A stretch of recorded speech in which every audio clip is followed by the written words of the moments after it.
Hello दोस्तों, विद्या निर्माण class में सभी का स्वागत है। आज हम मॉडर्न पीरियोडिक टेबल आधुनिक आवर्त सारणी के बारे में जानेंगे। यानी कि ये वाला जो वीडियो बनाया जा रहा है और एग्जाम के दृष्टिकोण से बनाया जा रहा है। यानी कि सभी एग्जाम में पूछे जाने वाला प्रश्न यानी कि मॉडर्न पीरियोडिक टेबल से यानी कि सभी एग्जाम में पूछा जाता है। हर एक एग्जाम में कॉम्पिटिटिव एग्जाम के दृष्टिकोण से ये वाला वीडियो बनाया जा रहा है जो कि महत्वपूर्ण है। तो हम आज मॉडर्न पीरियोडिक टेबल यानी कि आधुनिक आवर्त सारणी के बारे में जानेंगे। तो सबसे पहले जान लेते हैं कि आधुनिक आवर्त सारणी किसने दिया था। तो सबसे पहले जान लेते हैं कि father of modern periodic table यानी कि आधुनिक आवर्त सारणी का जनक किसे कहा जाता है। तो आधुनिक आवर्त सारणी के जनक कहा जाता है मोसले को कहा जाता है, यानी कि कहीं कहीं मोजले भी देता है। तो father of modern periodic table यानी कि मोसले कहा जाता है। तो यहाँ पर हम बता देना चाहते हैं कि आधुनिक आवर्त सारणी में टोटल वर्ग की संख्या है, जो वर्ग की संख्या है वो 18 है। और यानी कि ग्रुप मतलब वर्ग होता है, तो वर्ग की संख्या 18 है। और आवर्त की संख्या मतलब पीरियड होता है जो होता है 7 होता है। तो यहाँ से प्रश्न पूछेगा कि आधुनिक आवर्त सारणी का जनक किसे कहा जाता है। तो मोसले कहा जाता है। आधुनिक आवर्त सारणी में वर्ग की संख्या कितना है, तो 18 है। आधुनिक आवर्त सारणी में आवर्त की संख्या कितनी है, तो कितना है, तो 7 है। तो इसी के साथ चलिए आगे बढ़ते हैं और जानते हैं। तो यहाँ पर हम जानेंगे कि आधुनिक आवर्त सारणी को किस प्रकार बनाया जा सकता है और ट्रिक के साथ देखेंगे। ये जो वीडियो बनाया जा रहा है ये वीडियो पार्ट नंबर 1 है, इसका पार्ट नंबर 2 विशेषकर आएगा। तो आज हम केवल बोलकर बताएंगे ट्रिक कि कैसे कैसे इसको याद रखना है। उसके बाद पार्ट 2 में बताया जाएगा ट्रिक के साथ, यानी कि ट्रिक रहेगा जिसको बोर्ड पर लिखकर बताया जाएगा और समझाया जाएगा। तो आज हम स्टार्ट करते हैं ये वाला वीडियो आधुनिक आवर्त सारणी वाला कि ट्रिक के साथ कैसे याद रखा इसको जाए, यानी कि कौची पढ़ना है कौची छोड़ना है उसी के दृष्टिकोण से बताया जा रहा है। मॉडर्न पीरियोडिक टेबल मतलब आधुनिक आवर्त सारणी। चलिए हम देखते हैं। तो यहाँ पर पहला क्वेश्चन हो गया कि फादर मॉडर्न पीरियोडिक टेबल, तो हो जाएगा मोसले। यानी कि ये बड़ा आता है जो केमिस्ट्री के अंतर्गत आता है, यानी कि आवर्त सारणी आता है जो केमिस्ट्री के अंतर्गत आता है, यानी कि बड़ा है जो इनऑर्गेनिक केमिस्ट्री है। तो सबसे पहले जान लेते हैं कि फादर ऑफ केमिस्ट्री क्या होता है। तो फादर ऑफ केमिस्ट्री यानी कि लेवोजियर कहा जाता है, यानी कि लेवोजियर मतलब लवबाजे कहा जाता है, यानी कि फादर ऑफ केमिस्ट्री। तो फादर ऑफ केमिस्ट्री कहा जाता है लवबाजे को, यानी कि लवबाजे कहा जाता है। चलिए आगे देखते हैं। तो यहाँ पर ध्यान से देखते हैं। तो आधुनिक आवर्त सारणी में टोटल वर्ग की संख्या है जो 18 है। ऊर्ध्वाधर मतलब खड़ा होता है, जो इवला आपको जना दिख रहा है ऊर्ध्वाधर, इवला जो खड़ा जना रहा है आपको इवला, तो इसको कहा जाता है ऊर्ध्वाधर। तो इवला जो हो गया इवला हो गया ऊर्ध्वाधर। तो ऊर्ध्वाधर का मतलब होता है खड़ा, और जो आपको खड़ा, तो 1 2 3 4 5 6 7 8 9 10 11 12 13 14 15 16 17 18। तो मतलब ऊर्ध्वाधर कौन रहता है, तो ऊर्ध्वाधर रहता है वर्ग। उसके बाद ऊर्ध्वाधर हो गया वर्ग और क्षैतिज, ऊर्ध्वाधर मतलब खड़ा, क्षैतिज मतलब पड़ा। तो जो आवर्त होता है वो पड़ा होता है।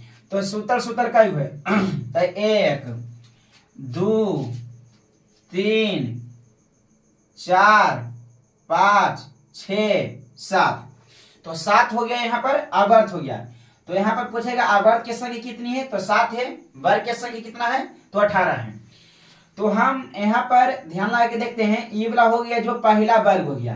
तो पहला वर्ग सबसे पहले जान लेते हैं कि टोटल इसमें जो आधुनिक आवर्त सारणी यानी मॉडर्न पीरियोडिक टेबल है इसको 4 ग्रुप में बांटा गया है, यानी कि 4 ब्लॉक में बांटा गया है। पहला हो गया एस ब्लॉक।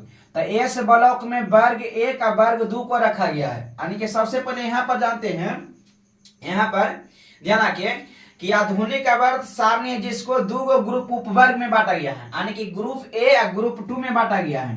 यानी कि 2 उपवर्ग में बांटा गया है, ग्रुप 1 ग्रुप 2 में, ग्रुप ए ग्रुप बी में बांटा गया है। तो ग्रुप यानी कि एस ब्लॉक में आता है कौन कौन, वर्ग 1 और वर्ग 2 एस ब्लॉक में आता है। उसके बाद हो जाता है एस, यानी कि ब्लॉक होता है यानी कि टोटल एसपीडीएफ, यानी कि एसपीडीएफ। तो एसपीडीएफ होता है जो इसको ब्लॉक होता है। तो ब्लॉक 4 हो जाता है SPDF, S block, P block, D block, F block. तो एस ब्लॉक में आ जाता है वर्ग 1 और वर्ग 2। उसके बाद जानते हैं पी ब्लॉक, तो पी ब्लॉक में यहाँ पर आ जाता है पी ब्लॉक यानी कि वर्ग 13 से लेके वर्ग 18 तक। तो वर्ग 13 से लेके वर्ग 18 तक आता है जो हो गया पी ब्लॉक। वर्ग 13 से लेके वर्ग 18 तक हो गया पी ब्लॉक। उसके बाद एस पी और डी, तो डी ब्लॉक ध्यान से देखना है यहाँ से, तो यहाँ से देखना है डी ब्लॉक यानी कि वर्ग, ध्यान लगे यहाँ पर देखना है कि 3 से लेके यानी कि वर्ग 3 से लेके यहाँ तक 12 तक, यानी कि वर्ग 3 से लेके वर्ग 12 तक, तो इसको कहा जाता है डी ब्लॉक। डी ब्लॉक को हिंदी में कहते हैं संक्रमण तत्व के नाम से जाना जाता है। डी ब्लॉक को संक्रमण तत्व के नाम से जाना जाता है। उसके बाद यह तो क्लियर हो गया कि डी ब्लॉक को संक्रमण तत्व के नाम से जाना जाता है। उसके बाद जो एस ब्लॉक, ए ब्लॉक, ध्यान से इधर देखना, वर्ग 1, तो वर्ग 1 को ध्यान से सुनना इधर, वर्ग 1 को क्षार धातु का नाम से जाना जाता है। तो यहाँ से एग्जाम में पूछता है कि क्षारीय धातु का नाम से किसे जाना जाता था, क्षार धातु का नाम से जाना जाता है वर्ग 1 को। उसके बाद दूसरा क्वेश्चन कहेगा कि क्षारीय धातु मृदा के नाम से किसे जाना जाता है। तो क्षारीय धातु मृदा के किससे नाम जाना जाता है, तो यहाँ पर हो जाएगा क्षारीय धातु मृदा, तो इसको कहा जाता है क्षारीय धातु मृदा। तो क्षारीय धातु मृदा हो गया ये वाला, इसको कहा जाता है क्षार धातु कहा जाता है। 1 मिनट कंफर्म कर दिया जाता है, तो इसको कंफर्म कर दिया जा रहा है। तो क्षारीय धातु मृदा किसे कहा जाता है, तो 1 मिनट ध्यान दीजिएगा। तो क्षारीय धातु मृदा 1 मिनट कंफर्म कर देते हैं, ऐसे तो वही हो जाएगा जो बताए हैं। तो क्षारीय धातु मृदा क्या हो जाएगा, चलिए क्लियर है, सही है। तो क्षारीय धातु मृदा हो जाएगा वर्ग 2 को क्षारीय धातु मृदा कहा जाता है, इसको क्षारीय धातु मृदा कहा जाता है। उसके बाद ये दोनों एग्जाम में पूछ ले यानी कि पूछेगा।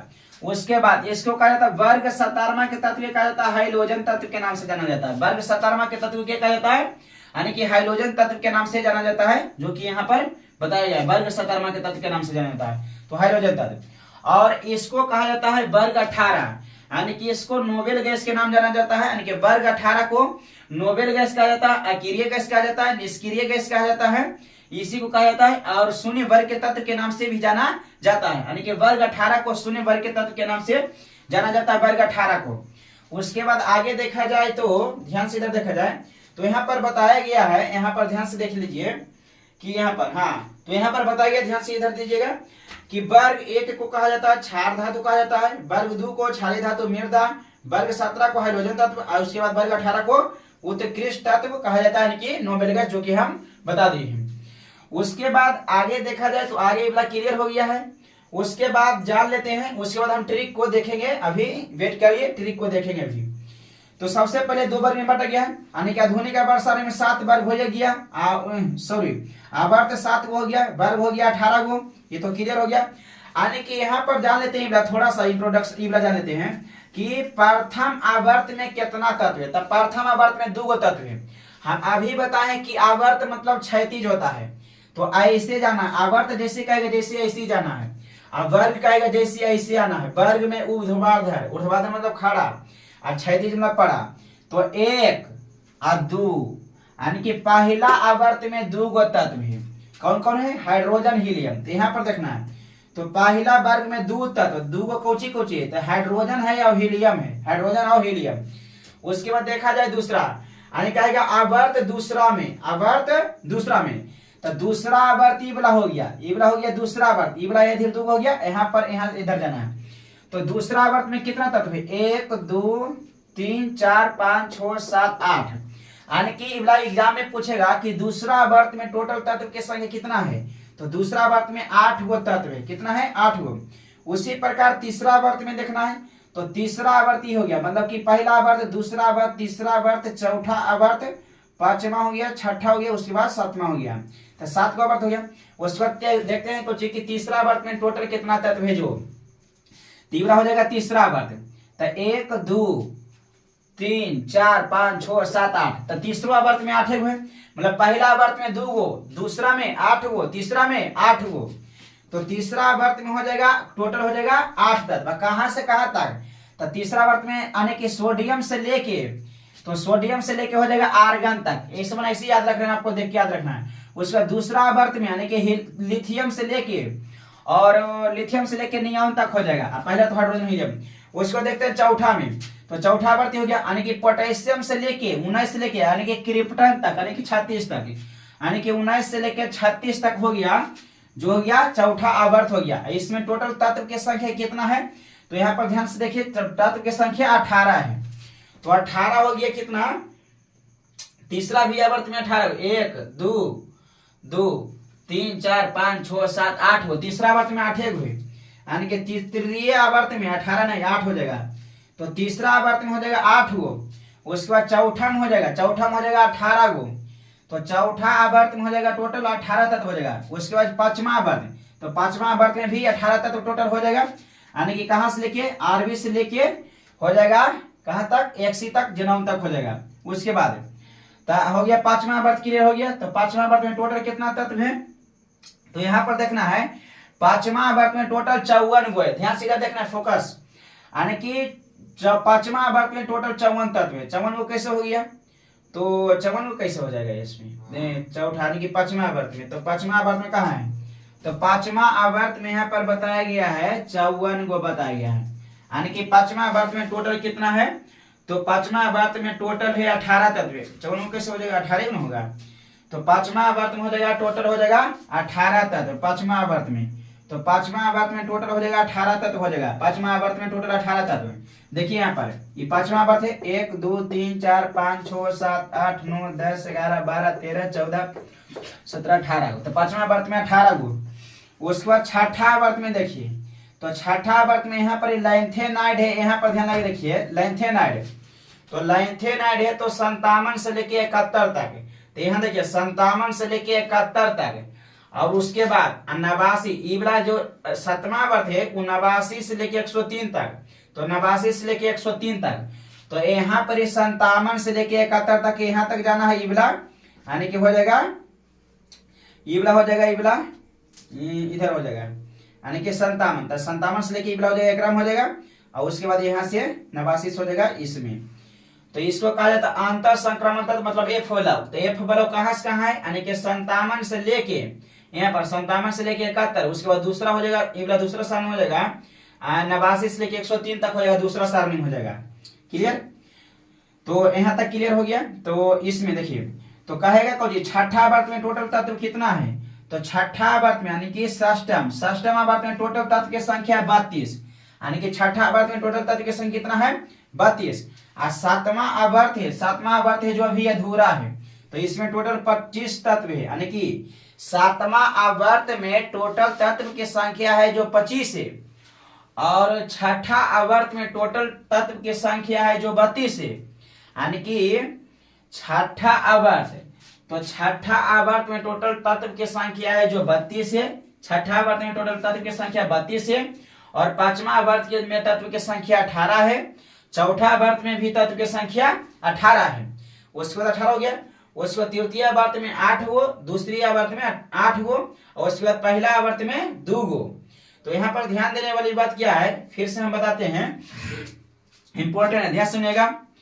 तो सबसे पहले पहला आवर्त में टोटल तत्व की संख्या 2 गो, दूसरा आवर्त में तत्व की संख्या 8 गो, तीसरा में 8 गो, तीसरा आवर्त में भी 8 गो, चौथा आवर्त में 18 गो, पांचवा आवर्त में 18 गो, तो यानी कि चौथा पांचवा में 18 गो। उसके बाद छठा में हो जाएगा 32 गो, छठा में 32 गो। और सातवां आवर्त में, तो सातवां तो अधूरा है तो उसमें है लगभग अभी 25 गो है, तो 25 गो हो जाएगा किसमें, सातवां आवर्त में हो जाएगा 25 तत्व टोटल हो जाएगा। उसके बाद यहाँ पर ध्यान सुनिए लघु आवर्त किसको कहा जाता है, यानी कि दूसरा और तीसरा आवर्त को कहा जाता है लघु आवर्त। तो दूसरा और तीसरा आवर्त यानी कि दूसरा में कितना है, तो दूसरा में तत्व की संख्या है जो 8 गो है, और तीसरा में भी 8 गो है, यानी कि दूसरा आवर्त में तत्व की संख्या 8 है और तीसरा में भी 8 गो है, इसलिए इसको लघु आवर्त कहा जाता है। तो दूसरा तीसरा को लघु आवर्त कहा जाता है। और दूसरा तीसरा हो गया, और उसके बाद दूसरा तीसरा चौथा पांचवा, तो चौथा पांचवा यानी कि चौथा के बाद, यानी कि चौथा तथा चौथा के बाद, यानी कि सभी आवर्त को कहा जाता है दीर्घ आवर्त कहा जाता है। फिर सुनिए चौथा आवर्त चाहे चौथा के बाद, यानी कि चौथा को लेके बाकी सभी कहा जाता है दीर्घ आवर्त में रखा गया है। तो उम्मीद करते हैं दोस्तों कि ये वाला समझ में आ गया होगा, यहाँ तक ये वाला क्लियर हो गया टोटल। उसके बाद जानते हैं कि ये वाला थोड़ा सा कर लें, तो उसके बाद हम ट्रिक को देख लेते हैं, ध्यान से देखिएगा। उसके बाद हम ट्रिक को देखते हैं इसको कर लेते हैं, उसके बाद उधर बाद में करेंगे। तो पहले हम ट्रिक को देख लेंगे, ध्यान लगा देखिए। तो आधुनिक आवर्त सारणी टोटल 118 तत्व है, 118 तत्व है। उसके बाद प्रकृति में पाए जाने वाले तत्व की संख्या 94 चाहे 92, कोनो किताब में 92 देता है, कहीं पर 94 देता है, तो इसको दोनों याद रख लेना है। यानी कि प्रकृति में पाए जाने वाले तत्व की संख्या जो 94 चाहे 92 आपको याद रखना है। उसके बाद प्रयोगशाला में बनाया जाता है, प्रयोगशाला मतलब कृत्रिम यानी कि मानव द्वारा बनाया गया तत्व की संख्या है जो 24 है, इसको लगभग 24 को हो जाता है। उसके बाद धातु, इसमें धातु तत्व की संख्या 91, कहीं कहीं 92 भी देता है। तो धातु तत्व की संख्या होता है जो 91 होता है। अधातु तत्व की संख्या होता है जो 20 होता है। यानी कि उप धातु की संख्या होता है जो 7 होता है। बहुत महत्वपूर्ण चीज बताया जा रहा है। उसके बाद प्रथम कृत्रिम तत्व, यानी कि जो पहला कृत्रिम तत्व बनाया गया है वो बोला है टेक्टेनियम। टेक्टेनियम है जो 1937 में बनाया गया था। यानी कि 19 पहला कृत्रिम तत्व, यानी कि मानव द्वारा बनाया गया पहला कृत्रिम तत्व है जो टेक्टेनियम है, यानी कि 1937 में बनाया गया था। लेकिन इसको टेक्टेनियम को खोजा गया था 1898 में। यानी कि टेक्टेनियम जो तत्व है, पहला कृत्रिम तत्व है जो टेक्टेनियम है, इसको यानी कि 1898 इसमें खोजा गया था और बनाया गया था 1937 ईस्वी में। तो 1937 ईस्वी में बनाया गया था और खोजा गया था कब? 1898 ईस्वी में। तो यहाँ तक क्लियर हो गया दोस्तों। उसके बाद देखते हैं, चलिए अब हम इधर बाद में करेंगे, उसके बाद हम ट्रिक को देख लेते हैं पहले, उसके बाद ट्रिक को देख लेते हैं, उसके बाद इधर कर देंगे क्लियर से। चलिए ट्रिक की ओर बढ़ते हैं। तो सबसे पहले बार लिख कर बाद में बताया जाएगा, अभी फिलहाल के लिए इसी बताया जा रहा है, बाकी पार्ट 2 में बताया जाएगा, लिख कर इसको बताया जाएगा पार्ट 2 में। तो हम ऐसे ही बताते पहले, इसको याद रखना कैसे, वर्ग को हैलीना करे रब से फरियाद, हैलीना करे रब से फरियाद। तो हैलीना करे रब से फरियाद मतलब पहला वर्ग यानी कि एस ब्लॉक, दूसरा यानी कि पहला वर्ग का याद रखना हैलीना करे रब से फरियाद।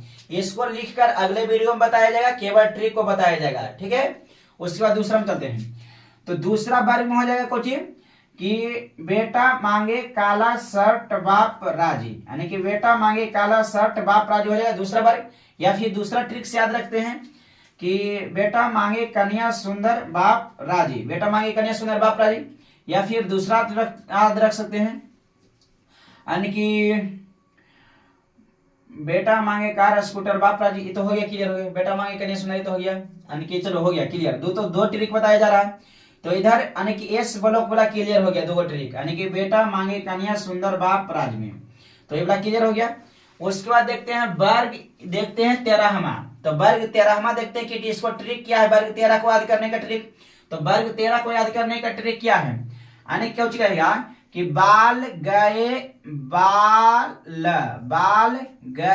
इंडिया थाईलैंड, बाल गए इंडिया थाईलैंड, तो वर्ग 13 हो गया। या फिर दूसरा तरीका से यानी कि चलो पहला ही हो गया क्लियर, बाल गए इंडिया थाईलैंड, बाल गए इंडिया थाईलैंड। उसके वर्ग 14वां को याद करते हैं ट्रिक से। तो हो जाएगा काशी, यानी कि काशी जाइए शांति पाइए, काशी जाइए शांति पाइए, काशी जाइए शांति पाइए, वर्ग 14वां का ट्रिक है। या फिर हो सकता है कहे शिवजी सुनो प्रभु, इवला हो जाएगा 14वां वर्ग, कहे शिवजी सुनो प्रभु, क से हो जाएगा कार्बन काशी, यानी काशी जाइए शांति पाइए, वर्ग 14 हो जाएगा।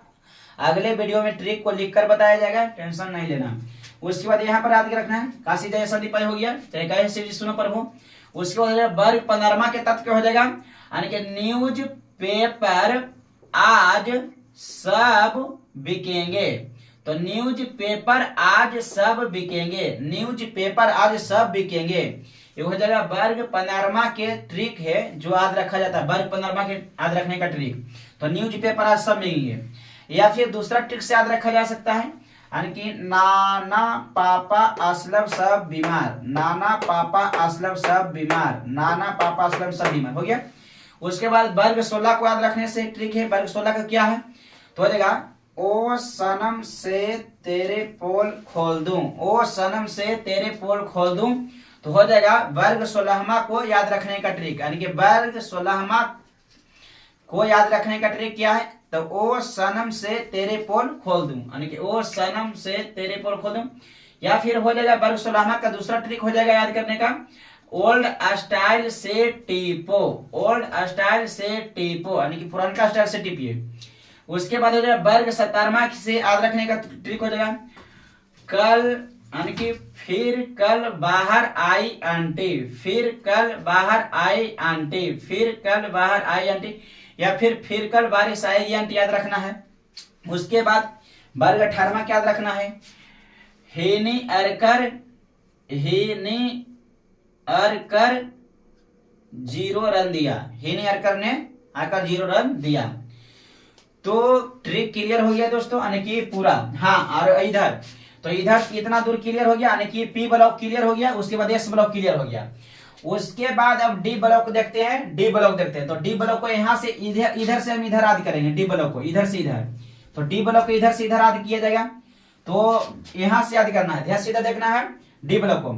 साइंस टीचर विनीता कृपलानी मन फेकोनी, साइंस टीचर विनीता कृपलानी मन फेकोनी, मन फेकोनी क्यों जान जलाती हो, साइंस टीचर विनीता कृपलानी मन फेकोनी क्यों जान जलाती हो। तो हो गया। तो इधर से वर्ग में याद रखना है, वर्ग में यहां से लेके वर्ग में याद रखना है। तो साइंस टीचर विनीता कृपलानी मन फेकोनी क्यों जान जलाती हो गया। उसके बाद हो जाएगा 5वां वर्ग से यहां से याद रखना है, यहां से याद रखना है कि यारी जिजरासी, यारी जिजरासी निभा मौत तक, मौत तक, यारी जिजरासी निभा मौत तक।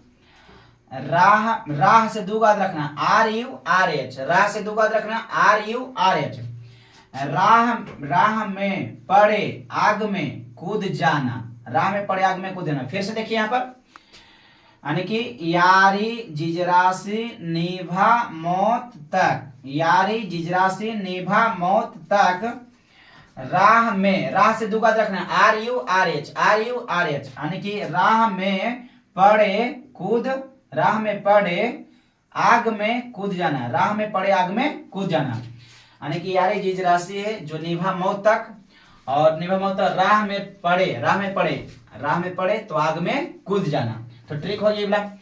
उसके बाद हो जाएगा ये 6वां वर्ग, इसमें छठा जो वर्ग आवर्त है ऐसे याद रखना, यहाँ से याद रखना, छठा आवर्त में यहाँ से याद रखना है। तो यहाँ से याद रखना, क्या याद रखना है, ध्यान से इधर देखिएगा। तो हो जाएगा क्या, ला हफ्ता, ला हफ्ता, हफ्ता से दो याद रखना, ला हफ्ता वरना रे उधर इधर पिटाई और होगी। फिर से देखना इधर, ला हफ्ता, ला हफ्ता, हफ्ता से दूगो, ला हफ्ता वरना रे उधर इधर पिटाई और होगी। तो ला हफ्ता वरना रे उधर उधर पिटाई और होगी। उधर इधर पहले करना उधर, उसके बाद करना इधर। तो ला हफ्ता वरना रे उधर इधर पिटाई और होगी। तो यहाँ तक जो महत्वपूर्ण था उसको बता दिया गया है। उसके बाद ये वाला है जो उतना इंपॉर्टेंट ना है, काहे कि इसमें तो अधूरे अधूरे तत्व है। काहे कि पहले भी बता दिया गया था कि 7वां जो आवर्त है, जो 7वां आवर्त है वो आधा अधूरा है। तो 7वां आवर्त है वो आधा अधूरा है, जिसमें तत्व की संख्या 25 है, इसलिए उसको डिस्कशन नहीं किया जा रहा है। उसके बाद देखते हैं आंतर संक्रमण तत्व में बता दिया गया है, इसको पहले बता दिया गया था। चलिए थोड़ा सा इधर भी ईवला जो है, ईवला भी इंपॉर्टेंट होता है, तो इसके बारे में हम जान लेते हैं कि आधुनिक आवर्त सारणी में टोटल 2 ऐसा तत्व है जो द्रव अवस्था में पाया जाता है। यानी कि आधुनिक आवर्त सारणी मॉडर्न पीरियोडिक टेबल में 2 ऐसा तत्व है जो द्रव अवस्था में पाया जाता है। तो 2 अवस्था में, द्रव अवस्था में कौन कौन पाया जाता है, 2 है जो। तो पहला हो गया पारा, यानी कि वह कौन सा धातु है जो द्रव अवस्था में पाया जाता है। धातु कहेगा तो कहेगा पारा, यानी कि पारा, जिसका उपयोग थर्मामीटर में किया जाता है। तो पारा हो गया। उसके बाद कहेगा वह कौन सा अधातु है, अधातु नॉन मेटल कहेगा, तो कहना है ब्रोमीन। वह कौन सा अधातु है जो द्रव अवस्था में पाया जाता है, तो ब्रोमीन यानी कि नॉन मेटल। वह कौन सा धातु है, मेटल, मेटल चाहे मेटल वर्ड, तो मेटल मेटल मेटल, तो मेटल में हो जाएगा पारा हो जाएगा। तो उसके बाद ये दोनों क्लियर हो गया है। उसके बाद देखते हैं आगे, ये वाला दोनों क्लियर हो गया है। उसके बाद देखते हैं आगे। उसके बाद कहा है सबसे पहले को जी कि सबसे हल्का तत्व, यानी कि सबसे हल्का तत्व है हाइड्रोजन और हीलियम है, लेकिन दोनों में से हल्का कौन है, यानी कि सबसे हल्का तत्व है जो हाइड्रोजन है और हीलियम है, हाइड्रोजन है और क्या है, हीलियम है। तो सबसे हल्का तत्व हो जाएगा हाइड्रोजन हो जाएगा और हीलियम, लेकिन हाइड्रोजन हीलियम में सबसे हल्का कौन है, तो हाइड्रोजन हो जाएगा। तो ये वाला क्लियर हो गया दोस्तों कि हाइड्रोजन भी हो जाएगा, सबसे क्लियर हो गया, ये दोनों क्लियर। उसके बाद क्या है कब कि सबसे मुलायम धातु, तो सबसे मुलायम धातु का है सोडियम का है, यानी कि सोडियम पोटेशियम मैग्नीशियम ये सब है जो, यानी कि कैल्शियम है, सोडियम पोटेशियम कैल्शियम ये सब है जो मुलायम धातु है जिसे चाकू से काटा जा सकता है। एक बात और होता है, यानी कि सबसे मुलायम धातु होता है जो सोडियम होता है और पोटेशियम भी है और कैल्शियम भी है, यानी कि ए होता है जो पानी में भी डाला जाता है, यानी कि हल्का तत्व भी कर सकते हैं, यानी कि इसे चाकू से काटा जा सकता है। यानी कि वह कौन सा तत्व जिसे केरोसिन तेल में डुबा कर रखा जाता है, यानी कि मिट्टी तेल में डुबा कर रखा जाता है, तो हो जाएगा यानी कि क्या हो जाएगा, सोडियम। तो सोडियम हो जाएगा जिसे केरोसिन तेल में डुबा कर रखा जाता है, यानी कि मिट्टी तेल में डुबा कर रखा जाता है, यानी कि मिट्टी तेल में इसलिए डुबा कर रखा जाता है क्योंकि वह हवा और पानी से रिएक्शन कर जाता है। तो हवा पानी से रिएक्शन कर जाने के कारण उसको खुला हवा में छोड़ा नहीं जाता है, इसलिए उसे केरोसिन तेल में डुबा कर रखा जाता है। उसके बाद जानते हैं कि सबसे हल्की धातु, अभी हल्का धातु का है, तो हल्का धातु हो जाएगा लिथियम हो जाएगा। सबसे हल्का धातु कौन सा है, तो सबसे हल्का धातु हो जाएगा लिथियम। अब यहाँ पर ध्यान देने वाला बात क्या है, जखने हल्का तत्व आया था तो हो गया था कौन चीज, हाइड्रोजन, एगो हीलियम हो गया था, यानी कि इसका उपयोग किया जाता है गुब्बारा में, हीलियम का उपयोग किया जाता है गुब्बारा को उड़ाने में किया जाता है। उसके बाद ध्यान से, और हवाई टायर टेब में किया जाता है एरोप्लेन के। उसके बाद सबसे हल्का धातु का है, तत्व कहेगा तो हाइड्रोजन मारना ठीक है, तत्व का सबसे हल्का तत्व तो हाइड्रोजन, लेकिन सबसे हल्का धातु तो इसको लिथियम मारना ठीक है, लिथियम। उसके बाद हो जाएगा कि विषैला तत्व कौन सा है, तो सबसे विषैला तत्व हो जाएगा प्लूटोनियम हो जाएगा, यानी कि विषैला तत्व हो जाएगा प्लूटोनियम। उसके बाद सबसे भारी गैस कौन सा, तो सबसे भारी गैस हो जाएगा रेडॉन हो जाएगा, यानी कि 220 गुना भारी होता है हाइड्रोजन से, रेडॉन होता है, यानी कि सबसे भारी तत्व। तो सबसे भारी गैस सबसे भारी गैस हो जाएगा जो रेडॉन हो जाएगा, यानी कि 220 गुना होता है जो हाइड्रोजन से भारी होता है, 220 गुना होता है जो हाइड्रोजन से भारी होता है, कौन, यानी कि रेडॉन।